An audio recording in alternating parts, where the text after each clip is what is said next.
ఒక కథ రాసినప్పుడు ఆ కథ కరెక్ట్‌గా ఉందా? లేదా? లేదా మన అనుకున్న పాయింట్ మీదే కథ రాసామా? లేదా? అని ఎవరు చెక్ చేసి చెప్తారు?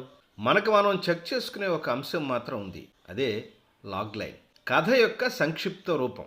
ఒక వాక్యంలో కథ ఉండేట్టుగా చూసుకోవటం. సింపుల్‌గా చెప్పాలంటే ఏకవాక్య కథ.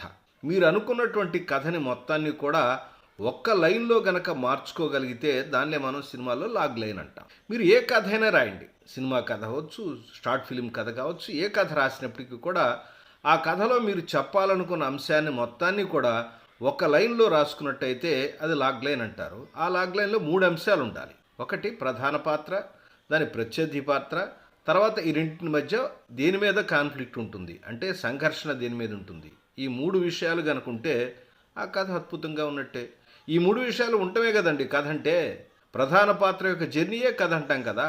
ప్రధాన పాత్ర ఎవరితో సంఘర్షణ చేస్తుందో అదే కథ కదా. ప్రధాన పాత్ర సంఘర్షణే కథ కదా.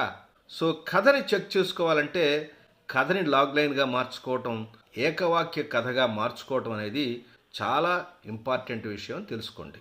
ఇలాంటి స్క్రీన్ ప్లేకి సంబంధించి డైరెక్షన్ సంబంధించిన అనేక విషయాలు మన తెలుగు యంగ్ డైరెక్టర్స్లో ఉన్నాయి. ఒకసారి ఛానల్ చూడండి, నేర్చుకోవడానికి ప్రయత్నించండి.